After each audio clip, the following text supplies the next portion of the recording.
Alrighty, welcome everybody into Collegiate Exclusive, the pilot episode. First time we ever get to introduce you to mine and TJ's new podcast, talking about Collegiate Esports with the focus in Rocket League, of course. And I'm MrBepic, if you haven't seen me before, if you're tuning in on TJ's stream. And to my digital right is DJTJ himself. TJ, how you doing, my man? I'm doing great. For those of you who've been on my Twitch, you know that we actually ran a decent little podcast for a month or two, had some great moments on there, but now it's time to get serious. We've got a lot coming down the pipeline here in April and May, and who better to do it than with maybe one of the greatest analysts in the scene right now, of course, my homie Blake. I appreciate that. I mean, it was about time that we actually put some investment into an actual Collegiate Rocket League podcast, because State of the HSEL was good. We were kind of pigeonholed by the southeastern region, which has a lot of good stories, but it was about time we expanded to the national, I guess, NA scene as a whole, with the Mexican and Canadian colleges as well. So if you're wondering what we're talking about here at Collegiate Exclusive, you can see kind of the gist about what we're talking about on the other side of TJ over there, as we're starting out with some bigger headlines about what's going on in the Collegiate Rocket League space. So obviously CRL just wrapped up. We're talking about that here in a second. CECC is coming up, and then all the different alphabet soup national championships, at least online, have wrapped up as well. So we're talking about that after the big headlines in Collegiate Rocket League. Then it's more regional, then it's more local lands we'll be talking about. Then we'll get spicy with our analysis, our predictions, give out some awards. If you've watched State of the HSEL, you're used to what kind of awards we're giving out there. And then do some power rankings, talk about Scholastic Esports as a whole and some headlines there. And that's the gist of it. I mean, fairly simple. And as well, if we have any technical difficulties, make sure you shout out in the chat. We're sharing chats for a reason here. So it's first time running it. Obviously, we're sharing feeds so we can have identical feeds going out while the show's going on. So yeah, I think that covers everything going into the podcast, DJ. I mean, we have way too much to talk about and only so much time to actually do it. So I'm ready when you are, because I already know that CECC is going to take almost an hour to explain as is. All right. So in that case, let's start out with CRL. Then we'll get to the CECC bids that we've broken down here in a second. But big headline here. I mean, within Collegiate Rocket League, we've got St. Clair as the CRL champions for the spring semester. So congratulations to the trio of Europeans residing in Canada right now that ended up taking the entire tournament. They won Open 4 as well as Open 1. Open 1 was a long time ago now, but Northwood won a couple, and then it was right back to St. Clair coming out victorious in Open 4, and then the national championship as well, TJ. I know Concord didn't come out on top of it, so I know you're upset about that, but but St. Clair definitely earned their stripes. Well, for legal reasons, I can't show any bias, and I also have not officially committed to a school yet in terms of public knowledge. Maybe I have or haven't, but yeah, I mean, you know, I was a part of the team stream for day one. Yep. We had a blast in that Ball State series. Concord has conquered the Ball State Demons, all puns intended, twice now in major games. In the CRL National Championship, they showed it, and then in the ECAC Finals, they showed it once again. So, yeah, I got my fix. St. Clair Green simply looked like the better team, and the biggest story out of all of that, in my opinion, was easily Northwood, because I truly cannot explain what happened in that Maryville series. Yeah, no kidding. I mean, Maryville taking them down in semis was absolutely wild. I couldn't believe that Maryville, with all the talk about Relating Wave going to his family member's wedding, I think it was. Brother's wedding. Brother's wedding. All the talk about that, and like, will Knight sub in? No, they're not going to be good enough. And then go to the grand finals, taking down Northwood in the path to grands as well. And they fell a little bit flat to St. Clair, who have just been on a hot streak in CRL over the last month or so. But there only being 7 series and just being an 8-team single elim bracket, there were so many little storylines packed into one small weekend of CRL, with the Concord conquering the Ball State Demons, and then obviously St. Clair going on a hot streak, the many Game 7s that we watched, including the Maryville and Northwood. I mean, Northwood definitely, I think, the favorites to make it to the grand finals on that side of the bracket, obviously winning 2 opens, but they fell to Knight and his boys. By a mile, they were the favorites. And again, when you go back and you look at the scores of this game, it was a very confusing series. So overtime in game 1, Maryville grabs it in 5 seconds. All right, cool. They can have it. Then Northwood gets on their high horse, 4-1. Okay, now we're getting somewhere, right? 5-0 for Maryville. Just because, why not, right? And not to mention how crazy the scores continue to get, because then you get down to Northwood. They get 2 in a row. A 6-1 all the way down there in game 5. And then no timeout for Maryville. I was in call with some friends. I think Shaka was in that call. And we were, or at least I was, shocked about Maryville not opting for the timeout. But Calix trusted his boys. And in that 60 seconds, they came back and got the 1-0 and the 2-1. It was really special work from one of the most talented programs top to bottom in the nation. And it's kind of crazy as well if you look at the kind of national champions over the course of the last several semesters and seasons. It's been weird formats in CRL for a little while. This grand finals didn't have any of the former champions. No Akron, no Northwood, no Concord. It was newcomers to CRL. And I know we're still kind of recovering, I think, from the missing CRL in the spring of last year, plus COVID times, but we've finally gotten a lot of parity at the top of CRL. There is a lot of competitiveness in the top 8 right now. We saw that in the championship weekend. And the season isn't even over either. Yeah, we still have so much that we're going to talk about in the next hour, however long we end up yapping for in your ears. But I'm glad that with Bluegrass Boost Battle, with CRL Spring Nationals, we got back-to-back weeks of very high-level, very high-ego competition. And what the coolest part was that I got to spend time with every single team in the top 8. And everybody is so nice and so friendly. And I don't know if I've ever worked in an esport or seen it in the pro scene or the collegiate scene where the top of the skill level or skill ceiling is just so incredibly great in terms of their humor, in terms of their friendships that they brought over from Europe. Like almost all of St. Clair and Concord knew each other, which isn't too surprising. And then Speed and EXO had a blast with those guys. We ran a soccer match that day on Saturday of BBB as well. We were busy, and I'm just glad to see that everybody had a very successful CRL Spring Championship. Not to mention that all the first round matches were at least game 6s too. 2 game 6s, 2 game 7s. So CRL is easily at its peak right now. And the last comment on CRL as a whole for now, but I think at first when the European invasion started, I was like, oh no, here come the Europeans, and I'd actively cheer against the European teams at the start. But then I started meeting and then hearing about even the players that I haven't met, the Europeans coming over to play CRL, and the fact that they are so nice, so chill to hang out with. It makes me so happy. Like, it's super cool that we can get such close access just by attending LANs now, that the top CRL teams are playing on LANs now, and meet these players, and they're so chill, so fun to hang out with. They'll play soccer matches at LANs. I mean, that is really special. You don't get that at the top of esports right now. In the pro scene, like, you can meet and greet, wait in line for an hour to meet your favorite pros, but in CRL, you could just kind of attend LANs and hang out with them. Yeah, and I'll throw my last point in there too. The last time that I think I've seen a Ball State team or a Fisher team in terms of Rocket League on LAN was all the way back in last school year. And I don't even remember the last time I've seen the Fisher Rocket League team at a LAN in the last, year exactly. Probably nationals, So to actually have everybody get out and make it, and let alone actually compete, it was great. But yeah, it was an incredible CRL Spring Championship. I hate that we don't have Worlds, but hopefully CECC will deliver.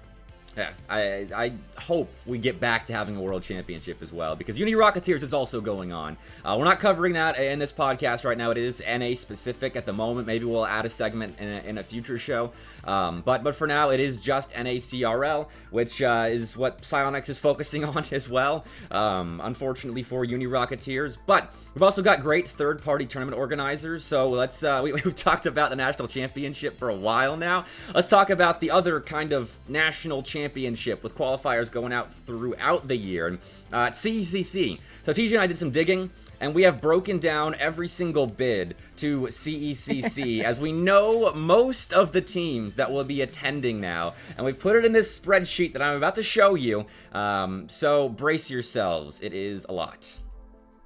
We did a lot more than digging, and like you just mentioned, take your time in terms of reading what's right in front of you. Some of these current bids have been earned less than a few days ago, and some of them were earned all the way back in the fall. We're talking October.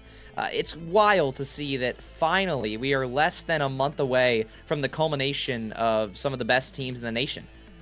Right, and it's a fun land too. I got to go to the first one back when it was in Atlanta. Really fun, and it's only grown since then. Now that it'll be in Arlington, now that it has been in Arlington the last several years. I will be there as well, so if you're going to CECC, TJ, I think you're there as well? Well, we pray. We pray. I'm supposed to be working that event. It is not confirmed. There is a chance I have to haggle for money on Twitter. You'll see my feed tomorrow. We'll pray to be there. All right. Well, hopefully TJ will be there as well. I will definitely be there.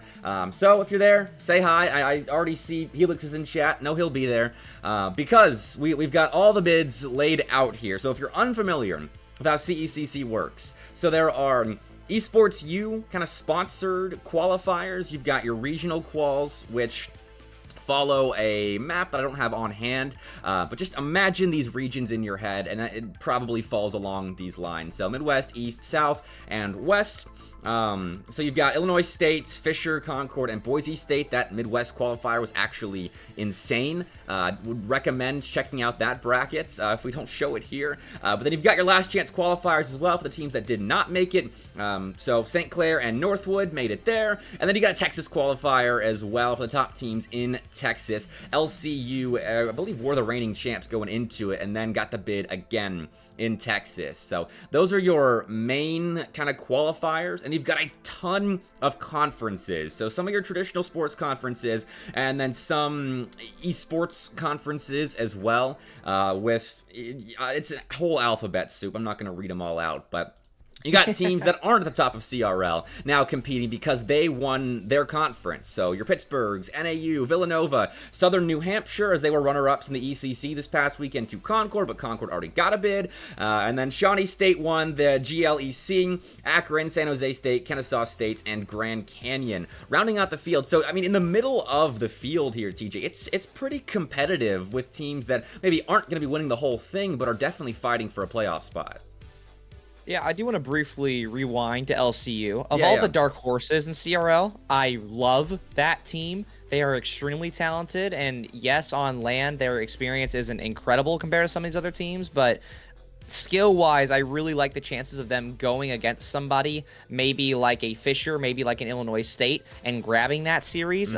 Since we're this late in the year, I feel like most of the other teams will have their experiences. Have we also confirmed that Illinois State is 100% based off of what's going on with the program over there? Are they coming to Texas? Do we know? I don't know 100%, actually. That did slip my mind in preparing for this. Something to look into for next episode for sure. I'm writing it down already.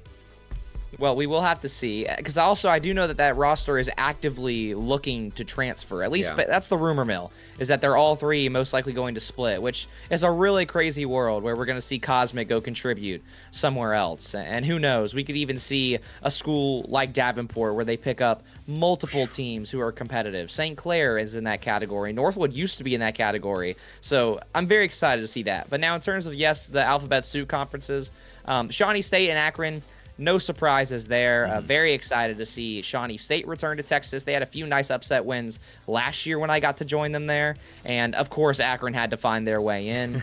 They also did beat Ball State to get through there. Luckily for Ball State, they will still be in Texas, but still a decent win for Akron. Also, Kennesaw State, a potential nice sleeper pick, but no Curry, because just like Wave, he will be at his brother's wedding.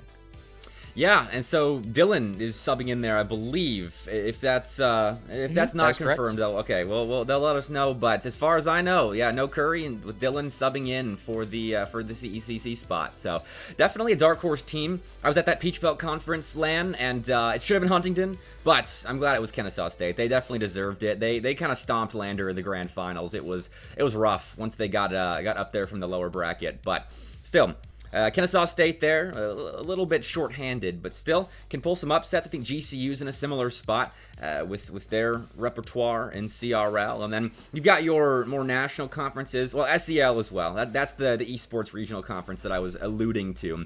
The SEL champion of the spring split will get that bid going into CECC. Definitely Cumberland, they're the favorites at the moment. And we'll break down the SEL playoffs later on. So Cumberland favorites, Britton Parker probably secondary favorites. And we'll talk about that later. But Oklahoma Christian and Ball State taking the NECC. Well, OCE, I believe, at the moment is who we think is going to take that that based on national championship points. We're not sure. Based on how many spots it's going to fall down, because I believe almost all of NECC has bids to CECC. So that will be a really funny story to see if OC ends up, in terms of their points, I think they're sitting at 4th or 5th right now over in NECC. They're sitting at 5th, actually, I just checked. So that will be really interesting to see how that shakes out. But they are the next team in line compared to Northwood, Concord, Akron, and St. Clair Green. Also, just some flowers for one of the Alphabet Soup Leagues as well. The Western Cactus League, I just have to give it a little bit of fun. That's just an awesome name for a league. And GCU, another very fun sleeper team to root for if you're a fan of the West. I mean, it kind of follows along the Danger Taco tweet that went out this past week about the renaming of the different regions, if you saw that. Again, I should have pulled it up, but he called the Southeast Gator Country. And that seemed too close to Florida, so I know a lot of Southeastern people were upset about that. But there are Gators, I suppose, in the other states there. We're just not known for it, but I did like that tweet. I enjoyed it.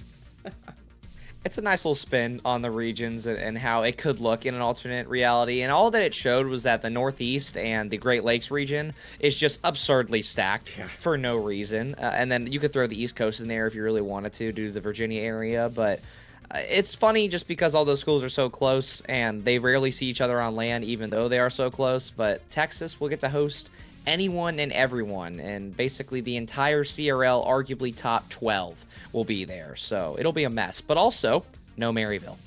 Yeah, no, Maryville is kind of crazy. They fell short in a couple of qualifiers. I think they lost to, was it Illinois State in the Midwest region, and then fell short, and they would have fallen short in the LCQ as well. So no Maryville there is a little bit shocking because they just came off of a grand finals appearance in CRL. So, you know, they've gotten some flowers this spring, but CECC is a fun land they'll have to miss out on. Not to mention that Wave would have been back in full function too, but because of the timing of the LCQs and the timing of the qualifiers, like if some of these were done earlier in the fall, obviously I think Maryville would have been a shoo-in to make it over Illinois State, but the timing was just really rough. They had already decided to start grinding with Knight.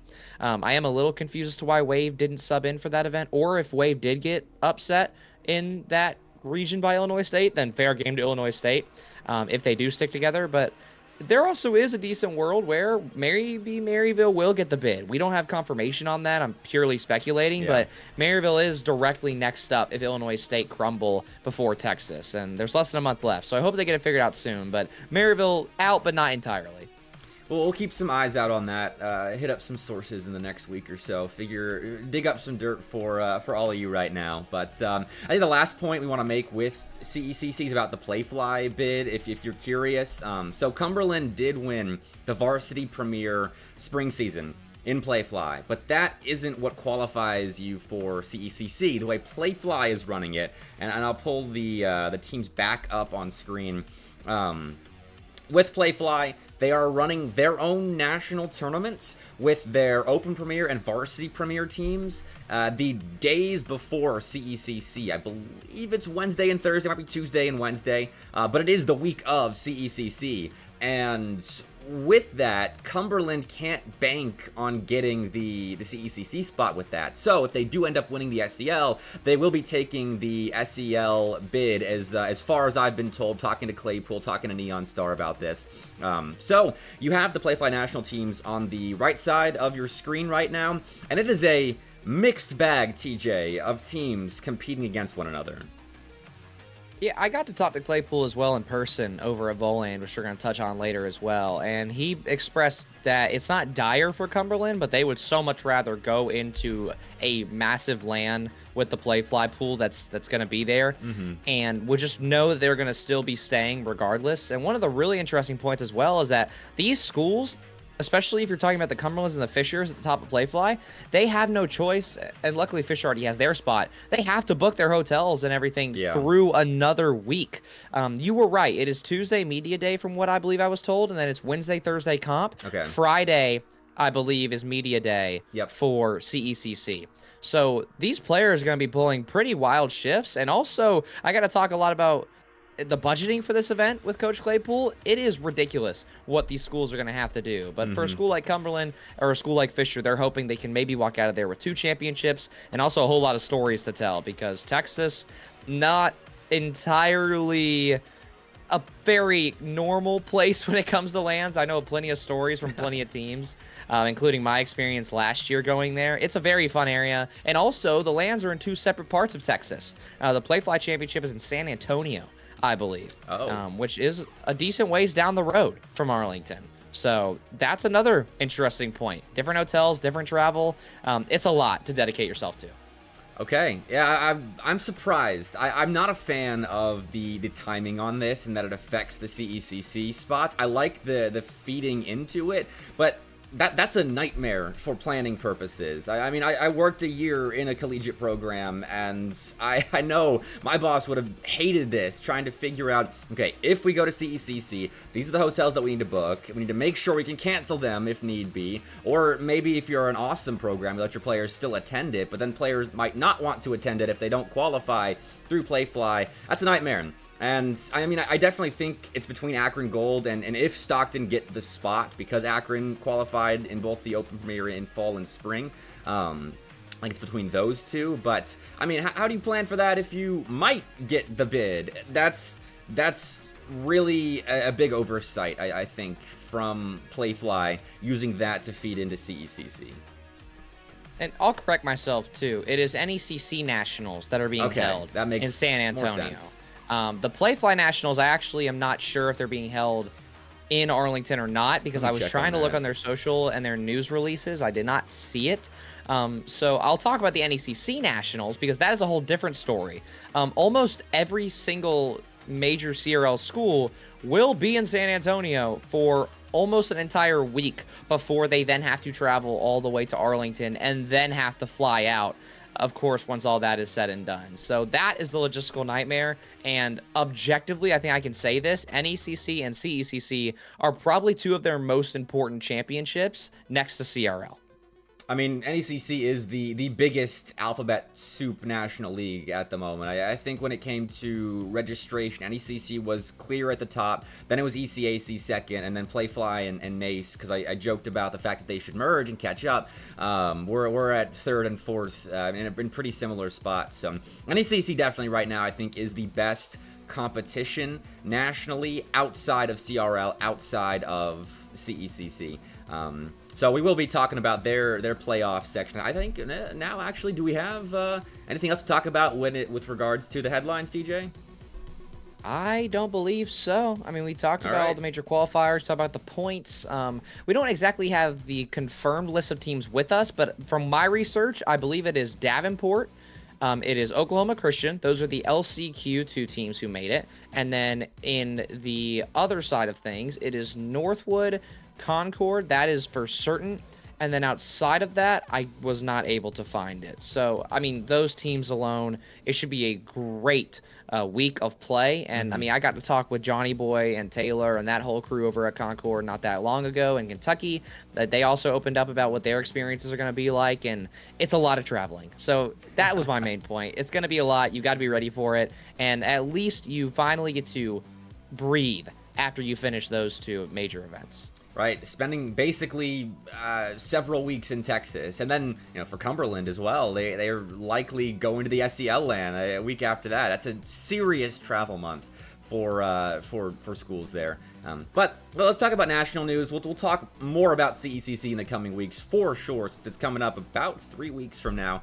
But NECC Division I playoffs were absolute entertainment fests. We watched the Northwood and Concord series in the grand finals. So Northwood came from the upper bracket, where they beat Concord in the winners finals in Game 7, and then Concord was trying to bracket reset them after going to Game 7 with St. Clair and came up short in Game 7. We're down 3-1 in that series to force Game 7, but look at this bracket. I mean, you can't tell me that NECC isn't the best top-tier competition outside of CRL right now, and with a straight face if you're looking at the competition here. It's a crazy world where just about a year or a year and a half ago, it was NACE who used to have brackets like this, and then with all the Europeans coming in and with all the changes of CRL, now NECC just has everyone and anyone you can think of. And there's a lot of stories to talk about as well. Oklahoma Christian and Ole Miss in losers bracket were absolute demons. Yep. Ole Miss took Concord to 7, dropped down, and took out Akron in 7. So there's your 2 and your 3 seed for their run. And then Oklahoma Christian just decided, yeah, okay, let's just go 4-0 to Davenport, which wasn't on my bingo card. And then they beat Fisher in 6, which also wasn't on my card, and also took St. Clair Green to distance. And Davenport, I think, easily the biggest story out of this Div 1 playoff, but Concord has gone to 7 with Northwood so many dang times. And it was a banger of a series as well. Like I said, Concord was down 3-1 in that set as well, but Northwood, I think they got shut out in 2 consecutive games when Concord pulled it back. So that would have been games 5 and 6 that they were shut out. And then they blow Concord out of the water in Game 7. Taylor, your boys needed you there in Game 7. I'm afraid, just like in ECC for the whole series there, but they needed you against Northwood. But Northwood definitely kings of the NECC. But poor Akron, 2 straight Game 7 losses to go down NECC playoffs. That's got to sting a little bit. They have to be one of the most confusing hot-cold teams of the month of March, and I'll throw April in there as well because of this bracket, but I truly do not understand how Akron looks so good on LAN. We can talk about their play style once we get down the road, obviously, and I can touch on that, but I'll make the general point. Akron does so good on LAN, and the moment there is a Rocket League server between them and Success, it all crumbles down. And they get so close. They look so good, but I can't explain it. And then Taylor said it in chat as well. They do own Kentucky. Yeah. I don't know if Texas is on the bingo card for them, but I have them, and we're going to talk about power rankings. Spoiler alert, I have them kind of high because of that. So... yeah. It's so weird. I feel for Patty and them, but they're well supported. They are very, very good friends. They do a lot together as a team. They will be units when they show up in Texas. They've got to hope that there's a CRL National Championship LAN in Kentucky at some point. So, I mean, UKY needs to get on that for Akron's sake, because they do own Lexington. It's like Akron 2 for some reason. But that was Division 1 NECC playoffs. Division 2, also banger of a bracket. Let me pull it up real fast because the finals was Florida and Daytona State, where Daytona State bracket reset Florida and then ended up winning. Last week was a rough week for our Gators, TJ. I mean, at least in the Danger Taco tweet, they got the region named after them, but they didn't really defend it all that well. 4-0 in the very first set, and then obviously Daytona State, that's an extremely talented team. I believe, correct me if I'm wrong, that is Ian's team, correct? Yes, that's Ian's team. Yeah, that's all I need to say about that team. They don't even have to play around him like that. I got to watch when you guys did Collision on the Coast and they played. I got to watch a little bit of how they performed. I'm very impressed by that team. The only thing about this bracket that makes me upset is Maryland have been one of the hottest Division II teams maybe in the history of NECC and could not translate that to a win against Daytona State, which of course ended up being the champions at the end of the row, or I guess end of the road.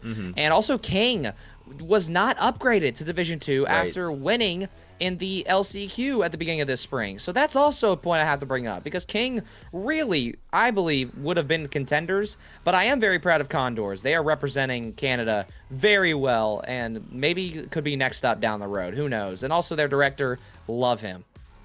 All right, hey, top 3 then. And to your point about King, they did dominate their Division 3 championship. I think it was a 4-0. They beat NIU Black, which is the B team for NIU. But that being the championship competition for the King that we know that just won the ECAC Spring Showdown, that tells you that they probably should have been in Division 2 here. I don't know the process for the NECC and how they pick teams and how they get upgraded or downgraded or how it works specifically, but yeah, I'm with you. King definitely probably should have been a Division 2 team. Texas A&M I think also has a right to be in a higher division. As I was talking to Mystic / Karsune Miku, if you follow Texas A&M, about it, and yeah, he told me, like, Division 3 is just too easy for them. And I was like, all right, well, if you're talking about Division 3 being too easy, then it definitely should move up. And I believe A&M won their championship as well. So we'll see what happens in the fall, though I know King is shifting rosters with Big Wade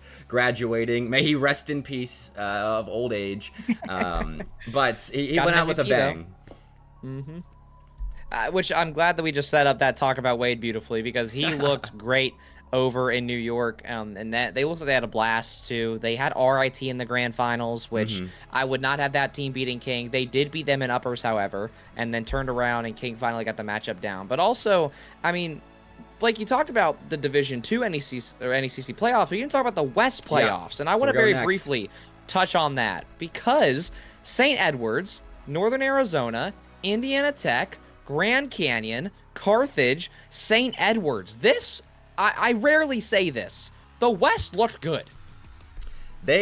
I mean, I don't know why Indiana Tech's West. That's a different point because they were in the western side of Division II here. And we know they're good. Runners-up in the GLEC to Shawnee State this past weekend. And third place here, going out in 2 consecutive Game 7s, SC and NAU. I mean, losing to the eventual champs and runners-up, not a bad way to go out, but I know Indiana Tech are certainly hoping they had that one back. Also, bracket reset happened on this side of Division II as well, Yep. and I must be honest, I would have never expected St. Edwards to lose to NAU, and they somehow almost managed to do it twice. So big shout out to NAU, because that's a team that I've been critical on in the past. They will be at CECC, and when you look at players like Drewy and Wellis, I was very shocked, but they did come through in the very end, got the bracket reset, went all the way to 7, and did win in Division 2. That's a team that I think next season, based on how the roster mania shakes out, could mess around and end up in Division 1. And I'm going to pull up real fast the bracket reset series, see who the rosters were, because I'm actually not familiar with this southeastern Oklahoma State team. Crimson. Oh wait, I'm looking wrong. I thought SC was hanging as well at Edwards. first. But no, they are southeastern Oklahoma State is who they are. And are these ranked demons, TJ? I'm not familiar. Well, hold on now. Well, now I got to reset my point. St. Edwards got beat by NAU in uppers, and then lost to this team right here in 6. So sorry to South. I don't know what this full school's name is. I must be honest, but Crimson Chin. DJ, I've seen DJ. That is a rank grinder. Okay. He's cool. And then Gamer City and Crimson Chin. I'm looking at their ranks right now. Crimson Chin is a 1930, and Gamer City is a 1880. So this is a team of full, basically 1900 level players. Now, if you ask me how they beat St. Edwards and how they beat Grand Canyon and how they beat Indiana Tech and how they beat NAU, that I couldn't tell you. But you know what? Fair play. Yeah, we only got halfway through the NECC's broadcast of the playoffs because this one was streamed. We only watched Division 1, unfortunately. I guess we've got some required watching after this broadcast because crazy bracket reset up in Division 2 West. So congrats to Southeastern Oklahoma State. And, I mean, that tells you about how good the top of CRL is right now because we watch a lot of CRL and we haven't seen this team yet. So congrats to them for winning a pretty stacked West. NAU are no slouches. Yeah, I don't know where they've been the entire time, honestly, and I really don't know where they would have fit in terms of qualifiers or if they made it to the bracket stage in any of those. I don't remember seeing that name. But again, things to look out for next season because there's going to be so many moving pieces. I mean, St. Clair is a 2-year school. People forget that. I would imagine now is about the time that Gold or Academy are going to start losing some of their players. Green will not be going anywhere from, I believe, since they all just committed this past season. But that's going to shake up a lot of things. Again, I already mentioned Cosmic leaving Illinois State, and who knows where some of these other players might transfer to. I'm going to throw myself in that conversation just for fun because I'm in the middle of the transfer window HSEL. too. It's a mess. It is a mess, and I'm not going to go play, but I at least get to be thrown in the conversation. If I'm asked to play, maybe I will. Maybe I'll pull a Taylor and just show up for grand finals and do whatever. But either way, it's fun to see that there is still really incredible talent on the west side and the east side of Division 2. And there's a lot of schools in Division 3 who could also make the jump up, and a lot of schools in Div 2 who could jump up to Div 1. Who knows what's going to happen next season? All right, let's keep talking about the national conferences. I know Playfly Nace, ECAC, not quite as big as the NECC at the moment, but still some notable results here. We'll start with ECAC. Concord got the W in ECAC Spring, the Titans division, beating Ball State. Not too shabby for Concord. They really have gotten over that Ball State curse. And then Fisher's down there in the 3rd place game with St. Clair Green. It's still pretty stacked near the top of ECAC. I mean, you have to give ECAC their respect. I got to work very closely with this team. The ECAC staff team, got to work really closely with them in West Virginia over at the Concord Campus Series event. I almost did get to join them for the Forsaken King Masterclass event in New York, but unfortunately that did not work out. But that team is incredible, one of the best groups of TOs and leaders in the space right now, and they recruit extremely well. Ball State, Edgewood, St. Clair Gold, Columbia, Fisher, Shawnee, Ball State Black, Concord. This is a really, really good pool. Not to mention, they obviously have 3 other divisions outside of the Titans as well. But bigger stories here. About 6 months ago, Ball State made their very first major statement win against the Europeans. They did beat Concord, and they did parlay that into many wins against Concord. But as I mentioned at the very beginning of the show, now Concord's finally got their number. Still a lot to go off of, though, for Ball State fans, because they did take very nice care of Edgewood and St. Clair Gold. And also, St. Clair Gold, a side point, a roster that's had a lot of ups and downs. They beat Columbia in 7. And Columbia's a good team. I'm really a fan of how Columbia plays. I know I've gotten some flack for my backing of them. I think in the Colleague Madness tournament for sure. But watching them in Great Lakes, I love how this team plays. They're so good at counterattacking, and it's fun to watch. That St. Clair, is it gold in ECAC? I saw a St. Clair or SCCG. Oh no, sorry. Is it? I actually don't know. I'm looking at the match details now. It is gold. Yes, it's okay, Barris. it is gold. Well, actually, if you go look at the roster, you got to pull this up on stream. They got the entire Academy and gold roster under Thermal Rex's name. That's really funny. That goes to show you just how crazy things have been over there. And that's how they compete in Great Lakes as well, with mixes between A, B, and C. Honestly, it was a full program effort in Great Lakes this season. They probably had something like 10 different trios playing together at points throughout the Great Lakes CRL season, and part of that is due to eligibility issues, not like academics or anything, but if you play in the RLCS or make a certain mark as a player within the competitive scene, you can't play in Great Lakes, and so that's where some of the players lose their eligibility there. But still, really deep program, yeah, like you just saw. But that is St. Clair Gold. Still, good results for them. One of the best B teams in CRL, up there with Davenport's B team, up there with Akron Gold, obviously. We're kind of spoiled with the B teams that we've got in CRL. It's kind of crazy.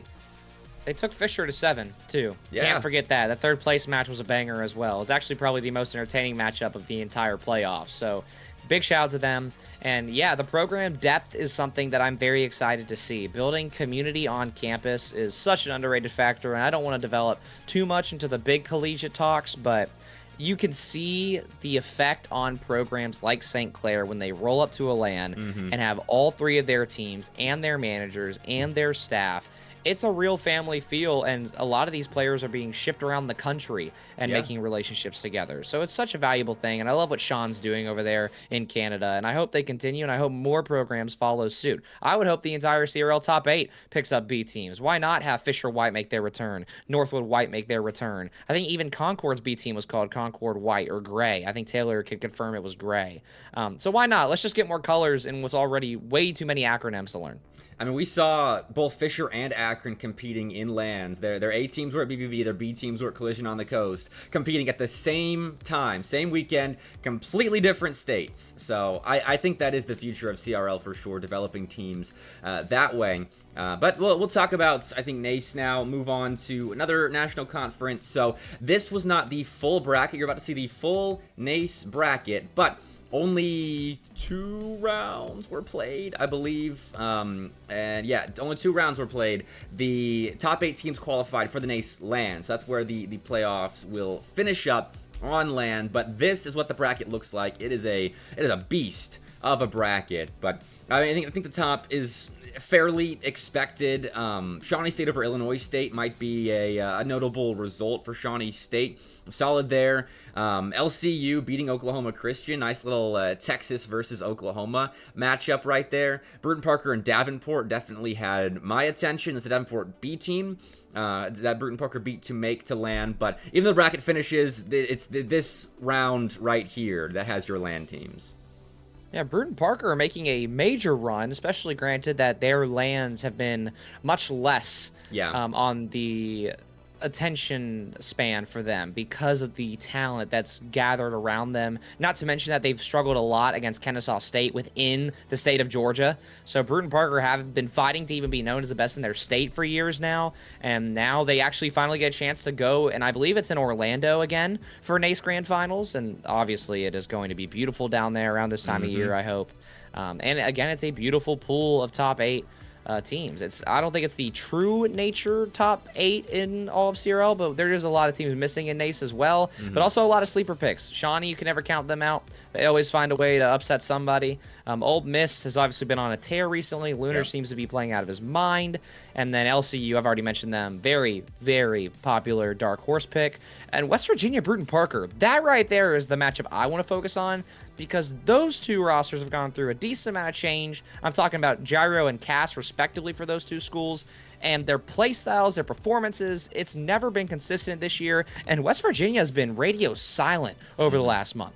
They didn't make it to CRL Nationals. They were close, but not quite there. And so NACE is kind of the big hoorah for some of these teams like Maryville, West Virginia, that you won't see at CECC. Ole Miss is included in that conversation as well. No CECC, no CRL Nationals except for Maryville. So not a ton of land. So you need to perform at NACE to get those quality wins in. But I know this was your point earlier, TJ. But these groups are kind of a little imbalanced. I think when it comes to how potent they are, one of them looks a little more stacked than the other one. Yeah, we talked about it briefly before we got started today. I don't mind saying this. Group A is severely outclassed, or outclassing compared to Group B. Maryville, we don't know if they're playing with Wave. They should be playing with Wave now that his brother's wedding is over and he should be back in the States. So I would imagine Maryville will cakewalk through that side of things, unless Gyro and West Virginia have been cooking for the last month and have been grinding, which I think I might have a news flash there. Based on their performances and based on their social media activities, something tells me RLCS might be a little more important to a lot of those players right now. So I don't think they're going to show out well. So that Group B will be a lot of fun to watch. I really like the odds of LCU potentially upsetting West Virginia. I don't know if I believe in Bruton Parker just yet. I have to see more overall in this bracket and in HSEL. But regardless, yes, Group A, St. Clair Green, Akron, Ole Miss. I'm counting Ole Miss as a top 12 team. I don't think that's a shocker to anybody. And I think that on a good day, which they've shown before, they are a top 8 roster. But it is LAN. I know Lunar and those boys will be screaming. I believe that is going to be C-Money's last career LAN. And what better of a time and place than NACE, than Orlando, than this pool of absolute stacked teams. I also believe they can take down Shawnee, but that loser's bracket won't be friendly either way. I'll show off Playfly as well real quick. I think of all the brackets, this one's kind of the goofiest, with some results, some fishery, as Ferris State made it to the grand finals with a win over Robert Morris, which is pretty good, but Robert Morris has not looked great this spring, and so Cumberland kind of stomped through this bracket here. Shout out to RIT for taking a couple of games, but I'll pull up the Fisher announcement within Playfly if you want to talk about the bracket, TJ. Yeah, I'll be devil's advocate for Playfly. Fisher did have to pull their team out, which you will see on your screen here in just a moment. It's very unfortunate because I believe that Fisher-Cumberland series would have been pretty good cinema. Granted, both of those teams will be qualifying for the Playfly Nationals regardless because they would have made grand finals. But for Ferris State, it is a wild, wild swing for them. They're a 9 seed. They go to 6 with KSC, which I must be honest, I'm not familiar with that team. It is a GC3, a GC2, and a Champ 2. But here's the real kicker.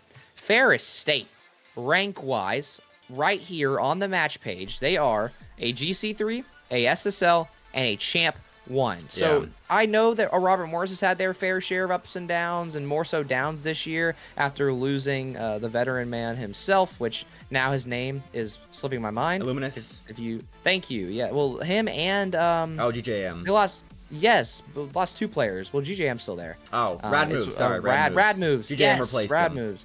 Yeah, lost Illuminous and Rad Moves. 2 very talented players, very consistent players as well. So for Robert Morris, you had your chance to go to this Nationals, which is absurd, and I hate it for Sheep. But Ferris State, it worked out beautifully for them. They made a great run. And also, RIT 2 games off of Cumberland. Yeah. And that's also the same team that almost managed to beat King. Well, did beat King once, couldn't do it again. But either way, yes, the bracket's slightly fraudulent, but given the Fisher statement, you can only blame Playfly so much. I believe they were the lowest in terms of total registration across all of the Alphabet Soup leagues, so it's expected. So it was a withdrawal of Fisher due to some muckery. You can see Coach Antor, Fair State Antor, not Davenport Antor, and his tweets about it. But Fisher did remove themselves from Playfly, and that's all we'll say about that. I mean, there's a lot of Fisher drama going on this spring. That Twitter thread's worth reading. Yeah. It is worth reading. So if you just look up Fisher Esports drama, I'm sure you will have a couple of Twitter Coach threads. Antor. Or Coach Antor. There too. Or what's the beef account that's been posting about it? I believe it's literally CE Esports Beef, Collegiate Esports Beef. I don't know who runs that account. Yeah. Something tells me I probably do know who it is. They just don't like I just don't know who it would be. But I have an idea of a few candidates of who may be running it. I wish I was running it, honestly. It seems like a really fun job. But yeah, that account summarized it pretty beautifully. ChatGPT got its hands on Fisher, and it's a really good read. You'll have to go check it out. Yeah, Fisher's been in some hot water recently. If you've not been keeping up with that drama, we could do a story on it. But we're not going too deep in it because we've gone pretty deep into the national results already. So we'll touch on SEL briefly. This is our bread and butter. If you follow me in TJ, you probably already know about what's happening in the SEL. But we're moving to regional leagues. Great Lakes will be in the LAN season segment since their LAN is this weekend. But real quick, SEL has Cumberland and Bruton Parker playing in the winners finals on Wednesday, and we will have State of the SEL tomorrow evening at 7 Central on Esports SEL. That's a Twitch channel, so check it out there if you want more in-depth analysis to the SEL here. But playoffs have been kind of crazy. A lot of Game 5s, TJ, and still Cumberland and Bruton Parker are at the top. I mean, this is what we've been expecting all year. No surprises there. It's always been the story of Cumberland's going to come in, they're going to dominate, they're going to win. They are miles, light years ahead, even chemistry-wise, compared to every team in the SEL. Yep. But Bruton Parker are a very nice story to follow because they took Milk out. He got put on the academy team, which unironically could also find their way to making SEL land if the I guess James Madsen series is right in their favor, which who knows how that's going to go. But I'm intrigued to see how Cass and Manny and Antics perform because Cumberland really did mollywop them earlier in the year. It was tier assignment, and I believe it was a very clean 3-0. They played in winner's circle as well. I believe that was either a 3-0 or a 3-1. I should have confirmed that, but it is... that's the result there. So hopefully for Bruton Parker they can step up here because this effectively is for the CECC spot because you have to win this playoff bracket to get to CECC. And now that we know that Cumberland is officially, telling us more than likely that they're taking the SEL spot should they win it, you have to bracket reset in the SEL. And so if Cumberland beats Bruton Parker here, I don't think BPC is going to be able to bracket reset them and win that second series in Grand. So right here, you're playing a big best of 5 pretty much for that CECC spot. I think the bigger story at hand is not can Bruton Parker bracket reset, it's can Bruton Parker actually make it to Grand Finals. Yeah. They have had their fair share. They've been pushed to the limit surprisingly many times this year. Not to mention that last year when they fell down, or they didn't fall down last year, but if they did fall down, they would have ran into ETSU or Florida. No disrespect to either one of those teams, as Florida's made it all the way back, but now you're accompanied by Bruton Parker Academy, James Madison, Kennesaw State B, which we don't have any confirmation on who's going to be playing yet. From what I heard, I'm pretty sure I believe it will be TNT. Well, actually, I don't know yet. I know that Dylan and TNT are playing, but I'm not sure if Stevie is going to get to play this event out or not because they're still trying to figure out if he's going to be allowed to play at the LAN. Okay, never mind. Shaka confirmed. So I guess Stevie has been booted out for SEL. He has a lab on Wednesdays, and now at this point in the SEL playoff bracket, you have to play at default time. And so I think that was part of the reasoning. I know there's a lot of roster drama with that team right now, but on an official basis, like you have to play on Wednesdays now. And so it's either skip class or play SEL for Shady. And so at bare minimum, that is a reason why Flitz is in. That's fair. That did slip my mind, so I do apologize there. But I guess the bigger point I was making was, what is KSU going to do about LAN, because Shady has played the entire season? And I know Flitz, Dylan, and TNT will be going to CECC, so I would imagine that I would, they're probably going to try and get Stevie to sit that one, or Shady to, sit that one out. I apologize for putting names in. They're so close together. But either way, we'll have to wait and we'll have to see. That's a point to make once we get to SEL LAN. They still have to beat Florida, and Florida has looked pretty dang good this playoff. They really could have beat Bruton Parker, too. I mean, went to 5 with Florida in that first round of SEL playoffs, but Florida did just narrowly beat them, and Flitz was in for that series as well. So it could be a banger down in the lower brackets. We'll see what happens on Wednesday. But like I said, State of the SEL tomorrow, 7 Central. It's me and Infernosis on the call there, because TJ's doing Formula 1 casting, which is pretty cool. But what can I say? You can't make any guest appearances on State of the SEL, unfortunately. But let's talk Great Lakes. We'll move up to our northern brothers in the Great Lakes region, and that's the round 1. We'll have to have part of our faces blocked for this one. But the LAN is this weekend. These are the first round matchups. The LAN is being held at Indiana Tech's campus, so they're the hometown boys there, and they did qualify for their own LAN. So shout out to them for going to their own LAN. It's kind of stacked. I mean, there are good teams playing. Like Drexel and Michigan State being a round 1 matchup is kind of wild to me. I do want to translate as well for all of our viewers, and correct me if I'm wrong here, Blake, but it's Akron Gold. Yep. But it is Davenport A. Davenport's B team. Or it is Davenport B. Oh, because of the pro exemption. Yep. So then that also means that must be St. Clair B. Assigning a letter to St. Clair's team is St. wrong. Clair Gold? Because I think they're officially called St. Clair Gold, but they've played with so many different rosters. Like in playoffs, they had the A team sub. I think Barrist was playing. They had a B team player in, and then a C team Shuffleverse subbed in as well. Plus a C team player was in there. Played earlier as well. Yeah, and the season. Fatal Leaf has been their best performing player on the roster the entire season. So shout out to Fatal. But yeah, there's no telling what to call that St. Clair roster. I mean, poor Indiana Tech. You can't really prepare for that. Because you don't know which. I mean, what is there? 10 players? If you're not counting some of the retirees like Spoods, if he decides to hop in or something like that. It's going to be a mess. But what I'm more intrigued about is the overall seeding, because Columbia, when you talk about them from a top 15, top 12 perspective, they've had their moments, but here in this pool, all signs point to them. Now, granted, I am a Michigan State fan. I do believe they can make something shake. I do think they are going to be the losers bracket champions, and then we can go from there. But I do think St. Clair Gold, however, that roster will shake out. Great Lakes is actually in chat, so let's just read it off. Christian Barris Fatal. Okay, so they are stacked. Absurdly stacked. I was not aware that Barris and Fatal were going to be playing. Not to mention that Christian's incredible as well. Yeah, I have St. Clair actually beating Columbia then, in that case. There's my prediction.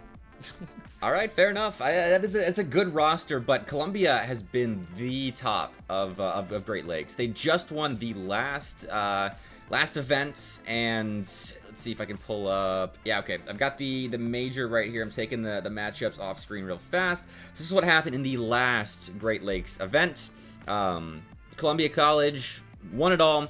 Akron did not compete, however, so there is a slight asterisk there, but Michigan State and Columbia were top 2. St. Clair just missed out on it. I am sure Akron probably takes that top 4 spot from Indiana Tech if the Zips were competing. I think the top 4, I mean, Drexel can be good as well. I don't know why that team has struggled in Great Lakes this season, but they have.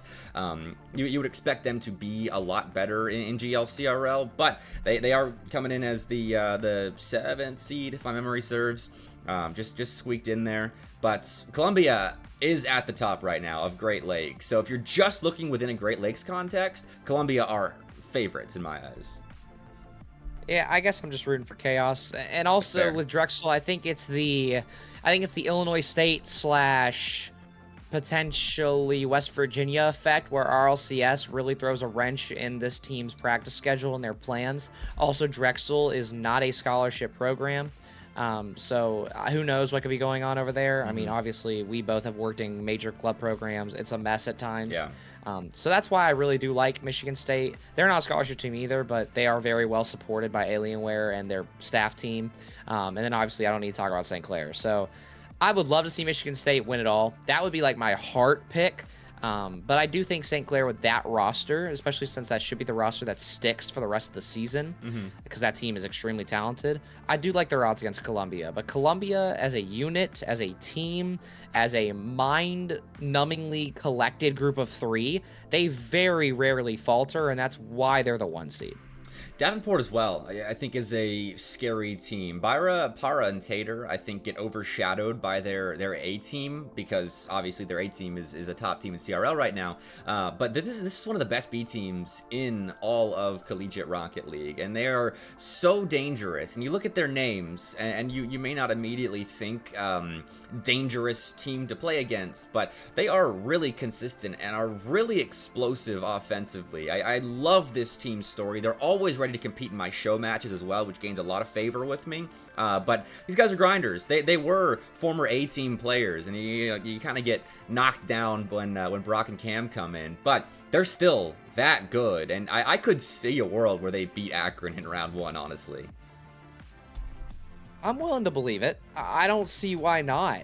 I mean, no matter who has played for Davenport, A or B, they both have had very nice CRL runs regardless of their predictions.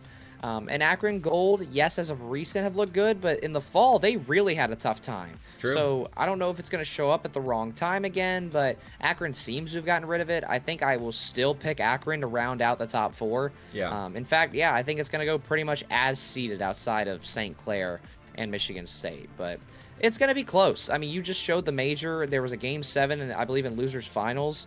I would expect almost all of these games once you get to the top 4, and potentially if Drexel's on 1 or Davenport's on 1, even the top 6 could be going to 6, full pun intended there. So it'll be exciting to watch, and I know that a lot of people that I know will be there in person. So hopefully I'll have all the inside scoops. It'll be a really nice watch.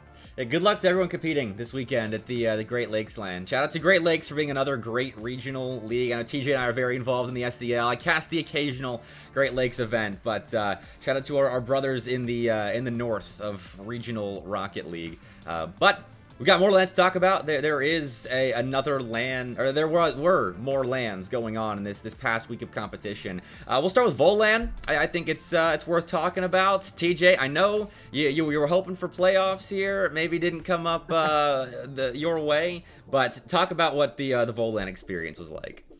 Well, I'll talk from a player perspective first. Volan has always been one of the most fun events to go to. It is a BYOC event, but this year and last year, the boys over at UTK, Joe Broshaka, and of course Kung, they've been leading the charge on some very incredible things alongside Jason, their director.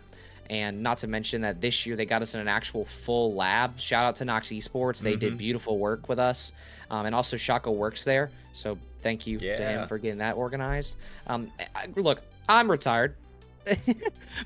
my first regional LAN, actually my last regional LAN before this Volan was last year's Volan.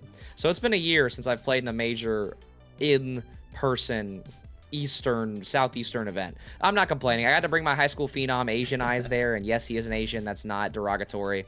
And of course, I got to reunite with my high school teammate and buddy RV. Also, because we were a fill-in team, we were seeded to go out in like round 4. So the fact that we beat Pitt, who ended up getting the 4 seed, and then took RMU to 5 and almost made ETSU run for their money in Game 5, I really can't complain. My whole goal was to get Asian Eyes the experience, and I mean, the UTK guys know, oh boy, did he get the experience. It was a really fun time. I mean, you guys ran the gauntlet, honestly. You got Pitt first, then you play don't tell me. UTK retirement home in round 2. I mean, you get to play the legendary, like, non-official CRL team in round 2. That's a fun one, I'm sure. I mean, it's always fun to play those guys, especially when you get to go into a series knowing that you're screwed. It's kind of a fun doomsday scenario where, like, look, like, I don't play the game. I think I may have been on like 20 or 30 past 2, including some casting hours for the SEL as well. So I'm probably more like 20, 25 past 2. And again, it was just so nice to be on LAN. Me, Buddy RV, and Asian Eyes, I mean, you know, Bepic, you've seen it. We get very loud. Asian Eyes is a product of my coaching, so you can already guess what he sounds like as well. That was our point. We got to scream our heads off at Pit.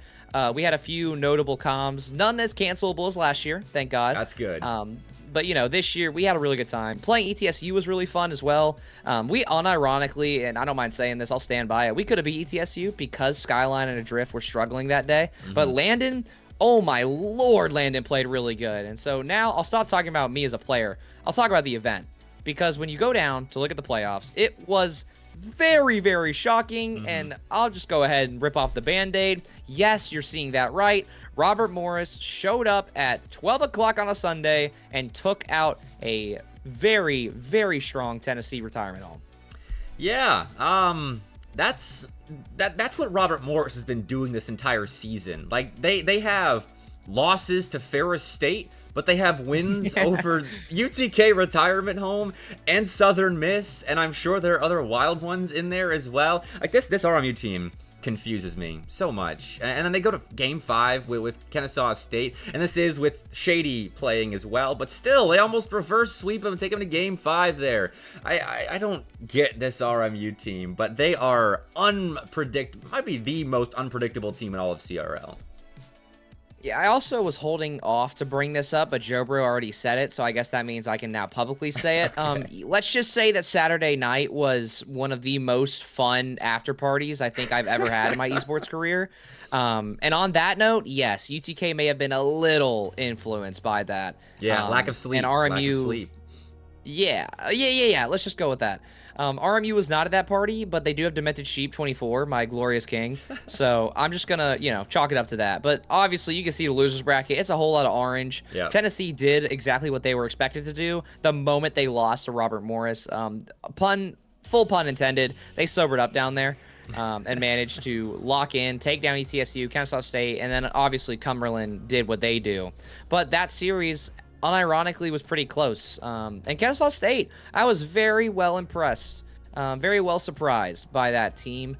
We know they've had their ups and downs with Shady and Dylan trying to figure out their rotations around TNT, and they actually, you know what? I was proud. I was very proud.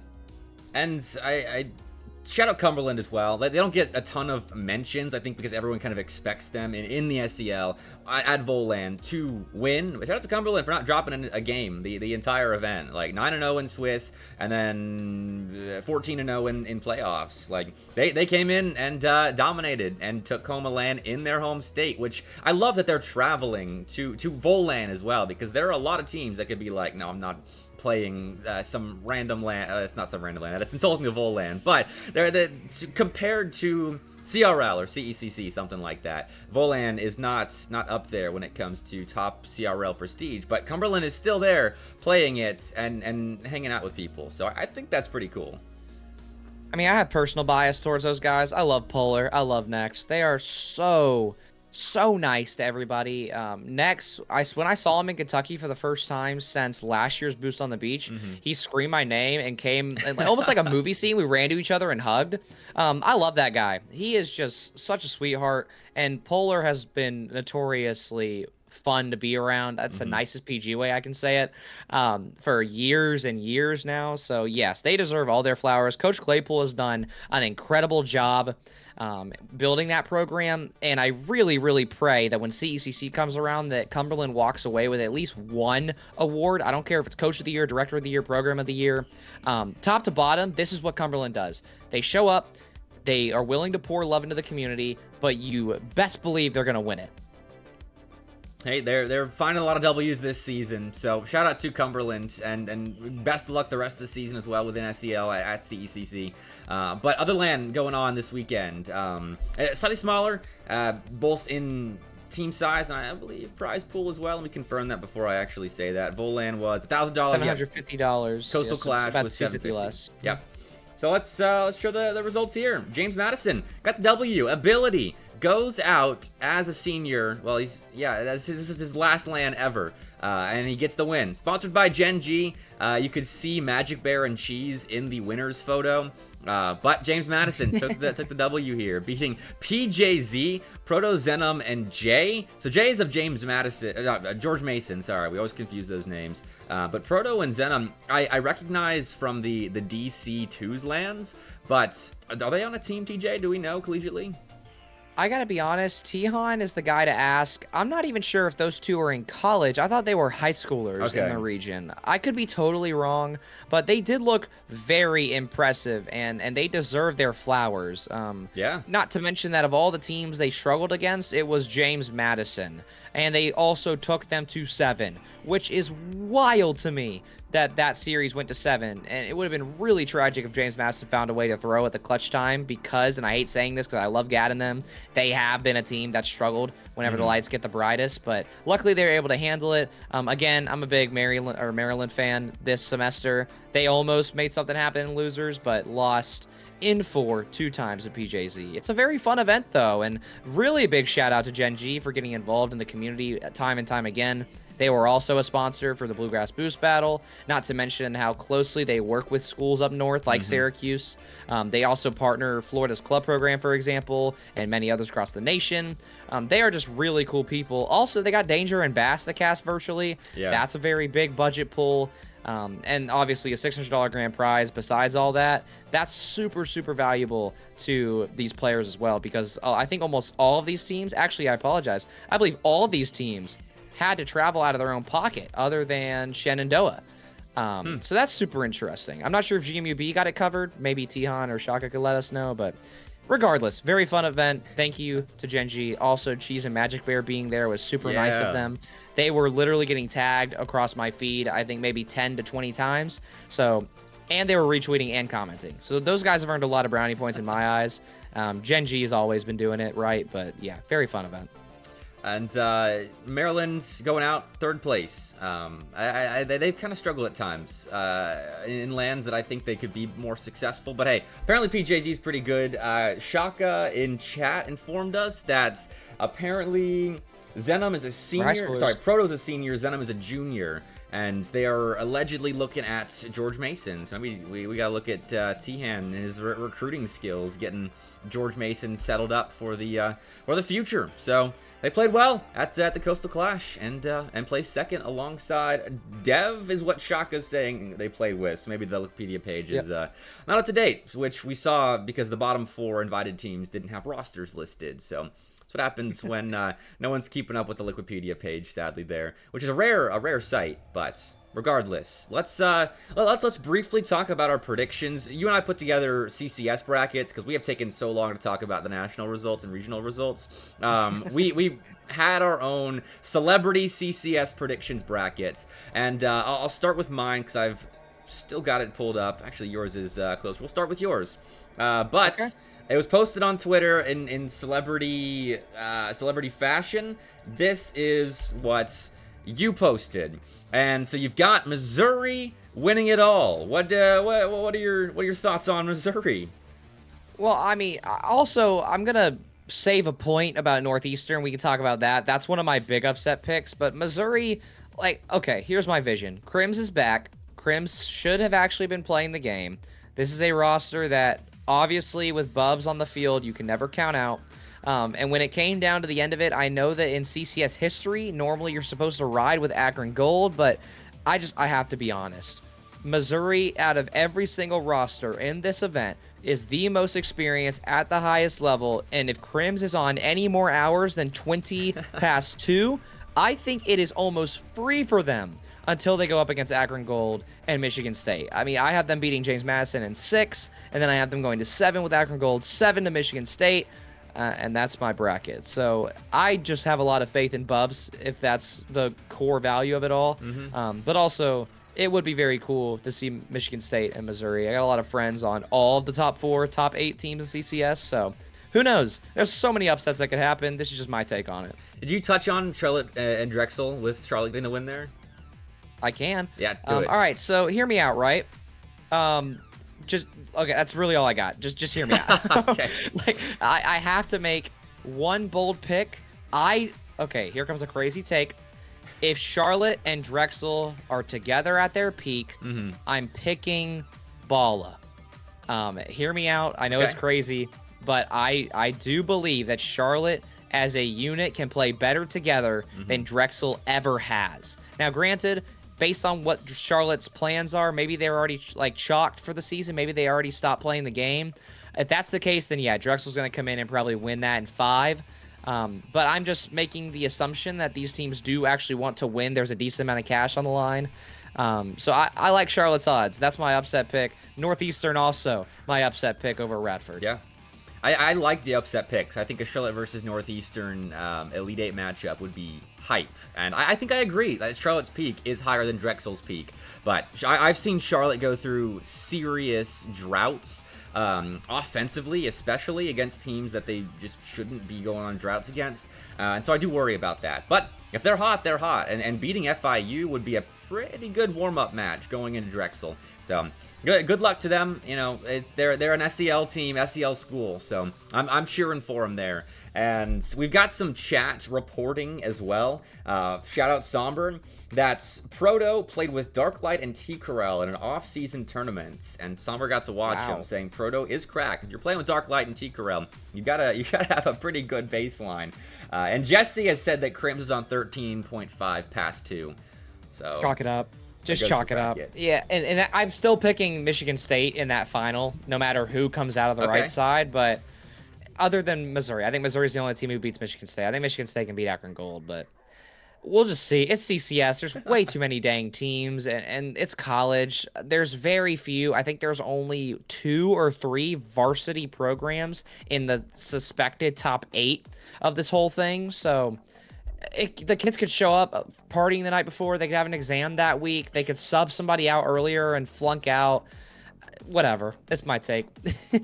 I mean, I'll pull up my bracket so we can have the visuals alongside it. So I'm on the opposite path as you when it comes to Missouri. It's got me a lot of flack in the comments. I got James Madison beating Missouri. I'm betting on these boys to have a good tournament here. I don't think they'll beat Akron. I am backing Akron like you typically are supposed to do in CCS, but James Madison over Missouri is my big pick that had people commenting a lot in the replies of that. But I also have Illinois beating Cincinnati, which is also a hot take. I'm a big fan of Illinois, and it's not just Peaceful. Peaceful is the guy that you look at to elevate that roster. And Cincinnati can be up and down at times, and so I think Illinois catches them on a down night and are able to beat them. Because if I remember the scheduling correctly, the second round is played the next weekend after the first round. So it's not like you're going to be going into this series off the back of a win. And so that was my line of thinking, where Illinois, I think, can upset Cincinnati here. And same line of thinking with Louisiana over Wichita State. I picked some wild upsets here. I really do like your North Texas pick. That is one of the hardest points of contention that I think the entire CCS committee and fans have had, just because North Texas looks so good as of late. Cy looks disgusting, and I cannot wait to see how he actually blends against what I believe will be a really nice feeler match for them against Arizona. It's a team that I have them beating in 5, and I do think that Florida, again, a team that you can never predict correctly because they'll just show up or they won't, and it's no in between. That's really fun. And then also your pick about Illinois over Ball State. I'm going to throw you under the bus here because I need to know first about the Cincinnati upset pick. In my opinion, that's a big upset pick. And then also, of course, the Ball State match. So the same line of thinking, honestly, with Illinois coming into Cincinnati, or Cincinnati coming to that matchup cold and having a down series that Illinois takes advantage of. And then I believe you do play back-to-back rounds with the CCS schedule. So Illinois would be coming into that Ball State series with a win over Cincinnati. And with how mechanically sound Cincy is, Ball State's playing MTSU, who are a lot less mechanically sound from what I watched in their grand finals against FIU in the conference tournament. So Illinois is going to have a much better quality win coming into that series against Ball State. So I think that Illinois is just going to be hot, having beaten Cincinnati, and then just going into Ball State on top of the world. And then Ball State's good, don't get me wrong, but I think Illinois can elevate themselves over BSU. And BSU haven't been their, what do they make, a top 12 run in one of the CRL Opens? They haven't been that version of themselves in a little while. So I think Illinois gets the win. I think it'll be close, but I do think Illinois goes on a little bit of an unexpected run. It's their time. I mean, they didn't have a good fall, and they've been looking a lot better this spring. In conference play, they were a top 4 team in playoffs, top 4 team in regular season play as well. But hey, I've got Northeastern over Radford as well, so we do agree there. I think we back our Northeastern boys. Andrew Diff, he's too dang tall. Just give it to him. He wants it more, but just biologically. But I want to give up one matchup that we both predicted what I hope is correctly, but I want to talk about it. At the very bottom of the South, we're both predicting Purdue and Northern Arizona to match up. We have Purdue winning. With how Northern Arizona have looked recently, especially given how we talked about them in Division II earlier, I am now a little concerned about my pick with Purdue winning. So I want to talk about it because now the more that we look at the history, maybe Northern Arizona wins this in 7. So I've got NAU winning in this. Oh, bracket. You do? Oh, never mind. We're apart. Yeah. So I'm with you. I mean, Purdue is another one of those up and down teams that in CCS have had bad losses in the past. You think back to the legendary Nebraska best-of-7 reverse sweep, and Purdue up and down. NAU was just in their grand finals of NECC. So I know the West isn't quite as stacked as the East, but I think NAU definitely looks strong right now. That's another one of those upset picks that I think NAU could win. But you're worried about that, huh? Yeah, that might be the one pick on this board where I'm a little concerned. Because I also picked Wichita State over Louisiana, which I believe we both have that. Correct me if I'm wrong. I've got Louisiana. Okay, well then there you go. There's my 2 closest picks on this side. Obviously, I just hate you, and I just don't want to match with you. I just give me Boone and give me Enchanted. Just give me a decent 40 hours past 2 at least from both those guys, and I think we're going to be just fine. Purdue, I'm giving them the senior buff, I guess, but it's going to be close. I have them winning that in 6, and then the Wichita State-Louisiana series, I have that going to 7. I mean, no matter what, I think both those teams will lose to Missouri, will lose to JMU, but those will be 2 very, very fun matchups to watch. And yes, I did not look at Bepic's bracket because I think in the last 2 hours getting ready for this, I think I've looked at maybe 20 brackets. So I do apologize, but either way, CCS, it will be a blast to watch. I think we found out just how much Collegiate Rocket League action is going on at the current moment in preparation for this podcast, because we prepared for this, everyone. Like, trust us, we prepared for this all week long. We're still like, oh, I'm not quite sure about this one thing. We'll check on that.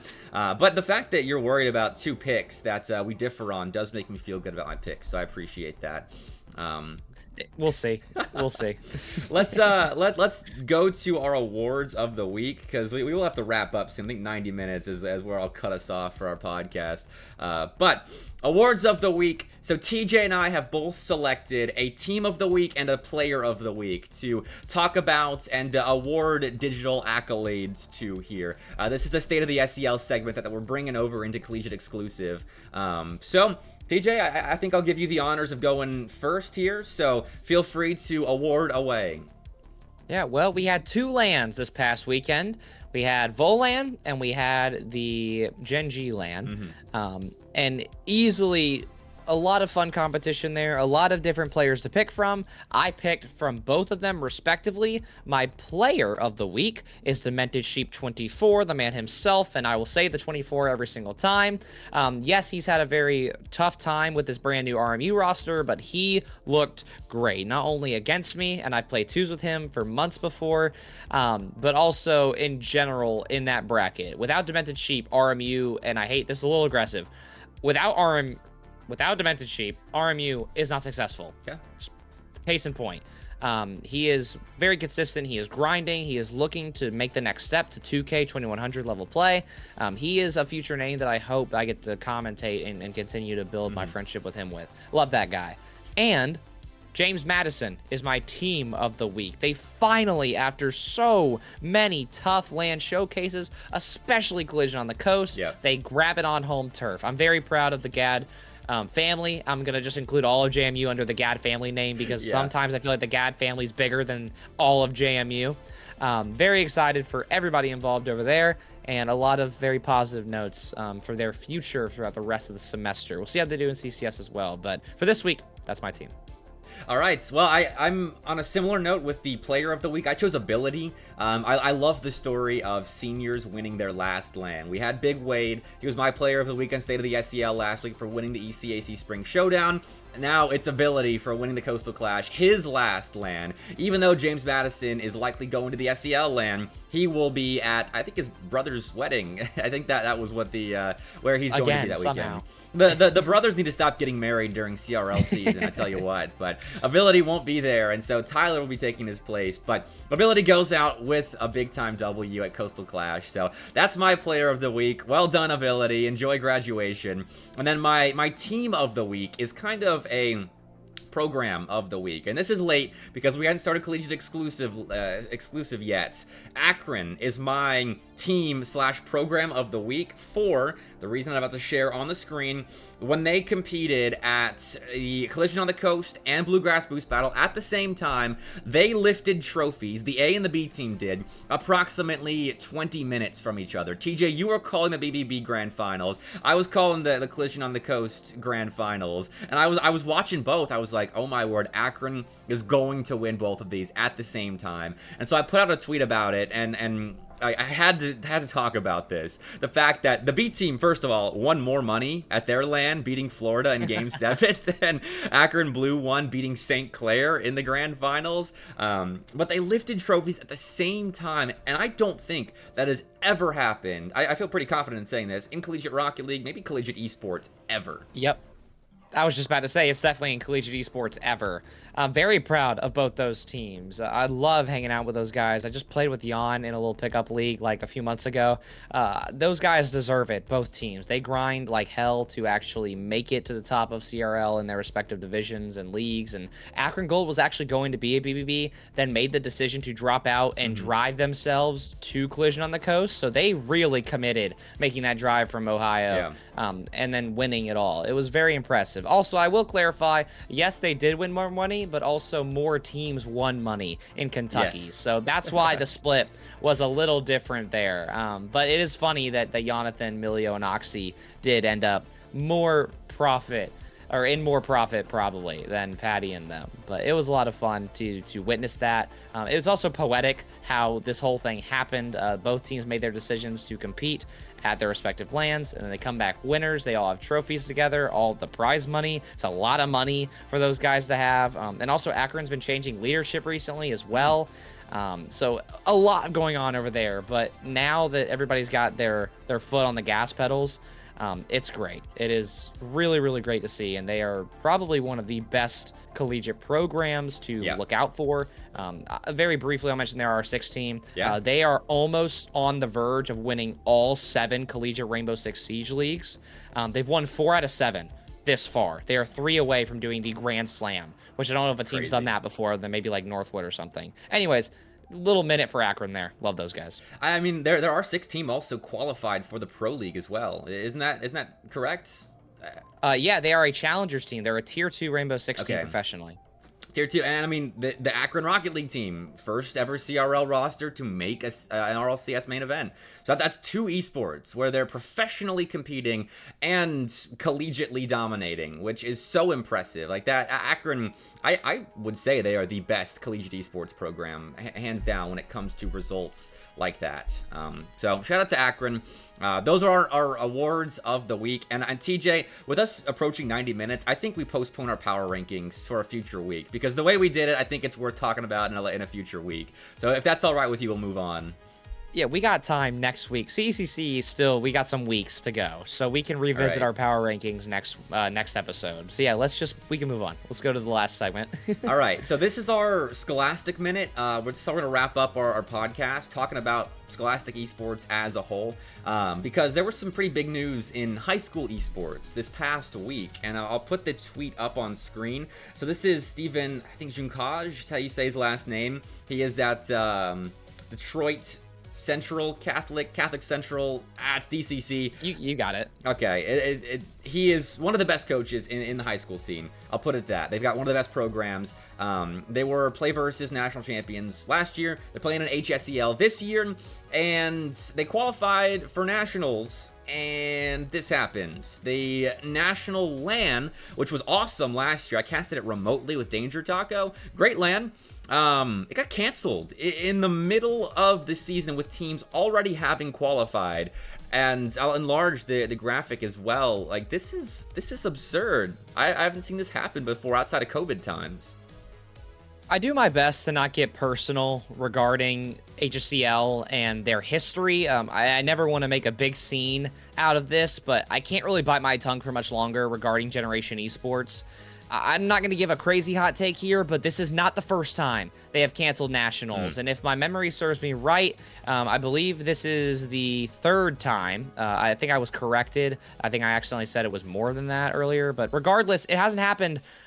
This isn't the first time, which is just so absurd to me.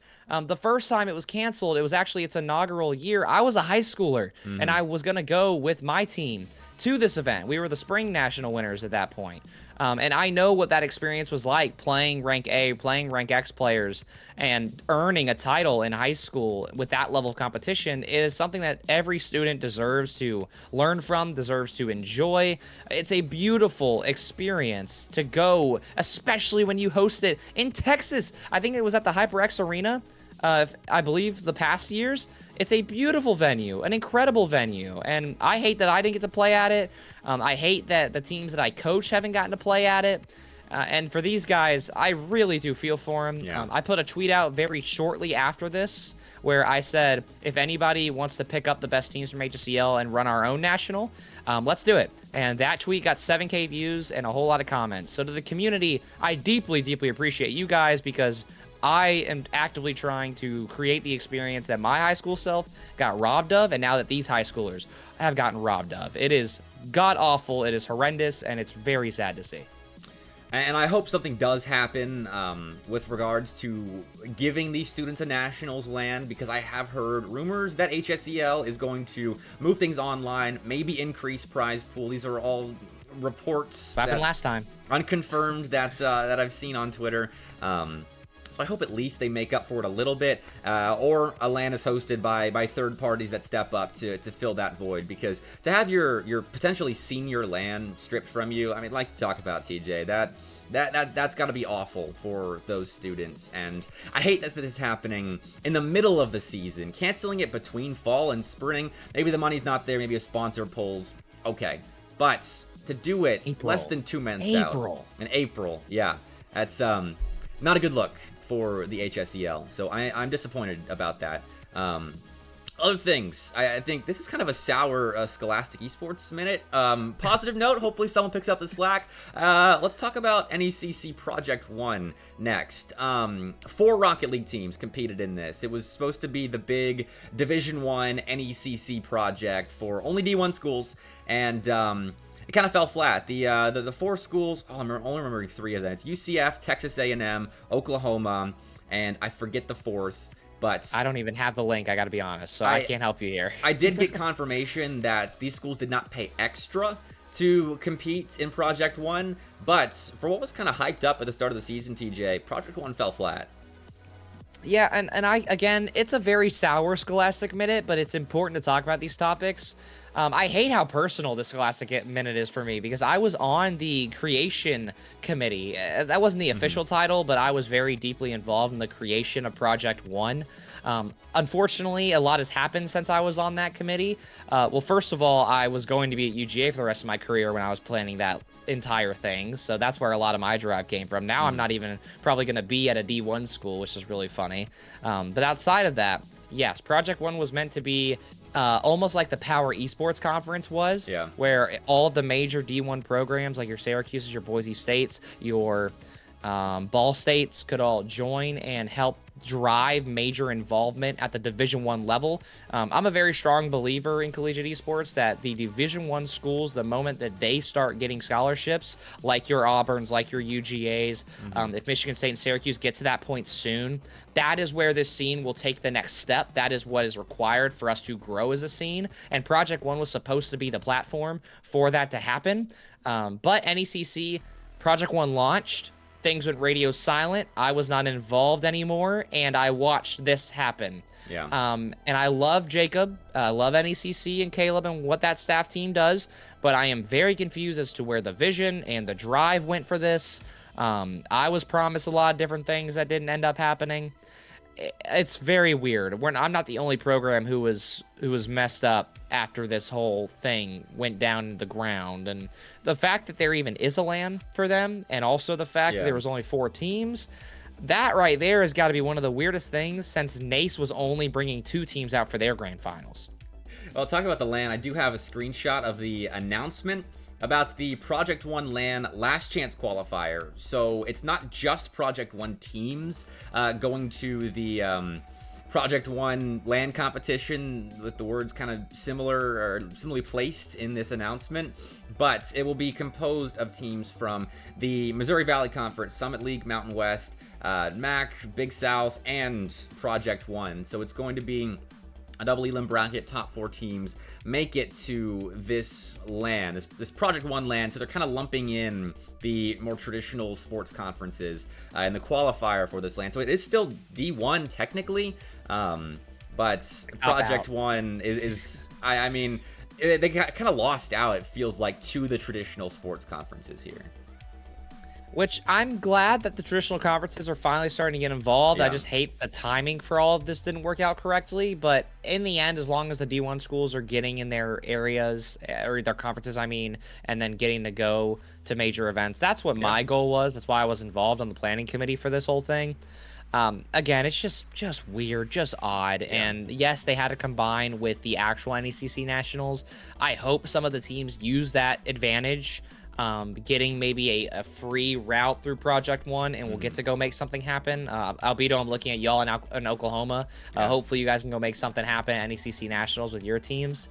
But also, I do believe that Project One will probably not exist ever again. And if it does, it will be probably completely reformed. So to those teams who get the chance to go, use that wisely, make something happen, make your name known. Because after this, you may not get another chance unless you're able to earn it through the normal NECC varsity level leagues, or Division One, I mean. So it's just odd. Super weird Scholastic Minute. Yeah, and I suppose the positive note to end that sour-ish story on is that, at the very least, they get a chance at LAN still for competing. 4 teams, they did double round robin, and it was Southern Indiana. Shout out to Real Albedo, the Oklahoma coach, for reminding us who that 4th team was. So yeah, weird. Project One was weird this season. It was only 1 semester long as well, so hopefully the project, it does get reformed, or just concedes way to the traditional sports conferences that are stepping up and hosting esports competitions. But that is the end of Collegiate Exclusive, the first episode, 92 minutes strong. For those wondering, this will be a saved VOD on my Twitch, I assume TJ's as well. It'll be on my YouTube. TJ can post it wherever he likes as well. And I'm looking to upload on Spotify, so that'll be on my Twitter and TJ's Twitter if we do get it uploaded to your regular podcasting platform. So what I'm looking into to kind of change from State of the SEL where we don't do that. So that's all coming up at a future date. Next Monday's the next episode. Same time, same place, both of our channels. Thank you all for watching. And TJ, do you have any last words before we do officially close out?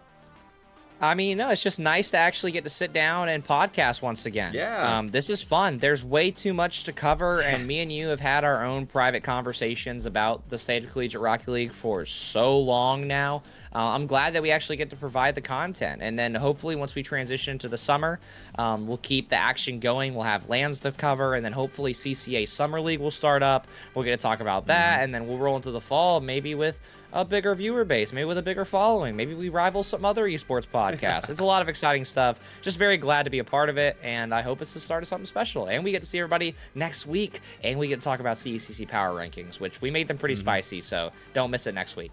I'll have LAN results, more national results. Actually, probably not quite as many national results with the big leagues wrapping up their regular season and playoffs. But big LANs coming up here in the next month and a half. So make sure you do follow myself and DJ on Twitter, on Twitch, wherever you like to follow us. We'll probably post something about Collegiate Rocket League and Collegiate Esports. But thank you all for watching the first ever episode of Collegiate Exclusive. A lot of fun. We'll see you next week. Same time, same place. Till then, have a good night.